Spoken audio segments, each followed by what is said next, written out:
Vous écoutez Samedi de lire avec l'auteur invité d'Amélie Boivin-Enfield. On est rendu au moment de l'émission. Mon auteur invité de cette semaine nous présente son coup de cœur littéraire. Et ton coup de cœur littéraire, c'est La vérité sur l'affaire Harry Kébert de Joël Decker. Un livre que moi j'ai adoré, qui était mon coup de cœur de l'an passé. J'aimerais te demander, Sophie, pourquoi ce roman-là? Ben, moi, première des choses, j'aime beaucoup les romans policiers. Je lis beaucoup de policiers. Et ça, c'est une sorte de roman policier, mais en même temps, en fait, c'est un auteur qui va faire l'enquête policière. Et il y a beaucoup de réflexions, entre autres sur l'écriture, sur le fait de publier. Donc, c'est venu me parler, là, je pense, beaucoup. Puis, ben, c'est ça nous tient en haleine jusqu'à la fin. Il y a toutes sortes de rebondissements, puis on ne sait pas qu'est-ce qui va se passer. Puis là, il y a des flashbacks dans le passé. Donc, c'est une grosse brique, là. C'est plus que 600 pages, là, mais je pense que j'ai dû lire ça en 48 heures, là, tellement que j'ai aimé ça. Je suis d'accord, moi aussi. On n'est pas capable d'arrêter. Ouais. Parce qu'on pense qu'on a trouvé qui est le tueur et finalement, on ne l'a pas trouvé. Ouais. On le sait juste à la fin, vraiment, qu'est-ce qui s'est passé.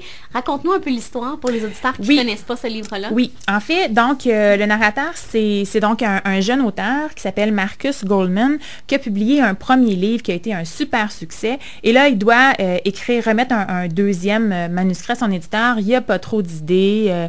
Il va aller dans le New Hampshire, je pense, chez un de ses anciens profs d'université qui s'appelle Harry Kébert, un auteur reconnu. Oui, c'est ça, qui a écrit un premier livre, là, justement, qui a eu un très, très gros succès, qui lui a déjà enseigné, puis il a une très bonne relation avec lui.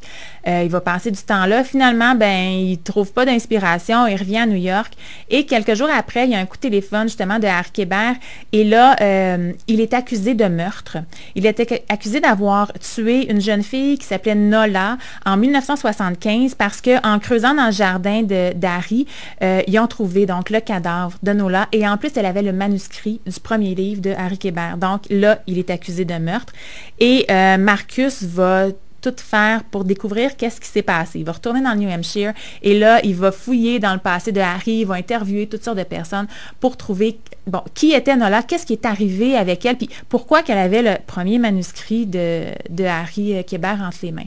Donc, c'est ça, c'est un peu ça. Ça va déranger beaucoup de gens, son enquête. Oui, c'est ça. Puis il y a des gens, c'est sûr, qui cachent des choses et qui déforment la réalité. Il y a des choses qui sont dures à savoir. Il y a des gens qui sont morts entre-temps. Donc, c'est ça.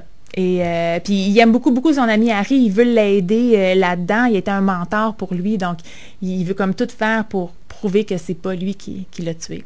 Moi, j'ai hâte de lire le prochain de Joël Decker. Oui, je ne sais pas quand il va paraître. C'est-tu annoncé? Non, c'est pas annoncé, mais j'ai l'impression qu'un peu comme pour son personnage, c'est tellement un immense succès planétaire que ça met peut-être beaucoup de pression pour le prochain. Oui, puis c'est un jeune auteur qui avait publié un premier roman qui était totalement différent de celui-là. Puis là, pour l'instant, on patiente.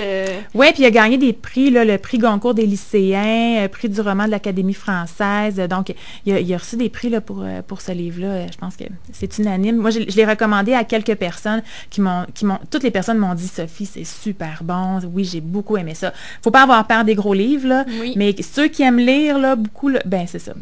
C'est une belle lecture pour l'été. Souvent, le commentaire qui revient, c'est qu'on a empêché des gens de dormir parce qu'ils ont tellement entré à l'intérieur du roman que... Oui. Puis maintenant, il est en format poche, donc il est un peu plus accessible. Je pense que c'est comme 15$ à peu près, là, donc...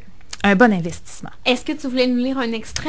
Oui, je peux lire un petit extrait. En fait, ça se passe au début du livre. C'est presque au tout début. Donc, tu me dis quand arrêter. Alors, je commence. Donc, c'est Marcus, c'est le jeune auteur qui parle.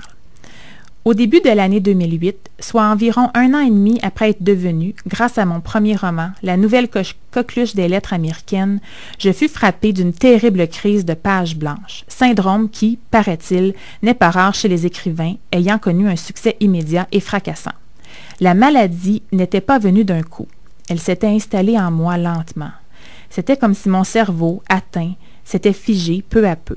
À l'apparition des premiers symptômes, je n'avais pas voulu y prêter attention. Je m'étais dit que l'inspiration reviendrait le lendemain, ou le jour d'après, ou le suivant peut-être. Mais les jours, les semaines et les mois avaient passé, et l'inspiration n'était jamais revenue. Ça, c'est le début, mais je voudrais vous dire aussi, pour chaque chapitre, il y a comme des En fait, c'est des conseils que Harry donne Aux à auteurs. Marcus et qui sont aussi des conseils aux auteurs. C'est des conseils sur l'écriture. Puis, je peux vous en lire un. Donc, je pense que c'est au début du chapitre 28. Donc, c'est Harry et Marcus qui se parlent. Harry, s'il devait ne rester qu'une seule de toutes vos leçons, laquelle serait-ce? Je vous retourne la question. Pour moi, ce serait l'importance de savoir tomber. Je suis bien d'accord avec vous. La vie est une longue chute, Marcus. Le plus important est de savoir tomber. Alors ça, c'en est une plus sur la vie, mais il y en a d'autres plus sur l'écriture.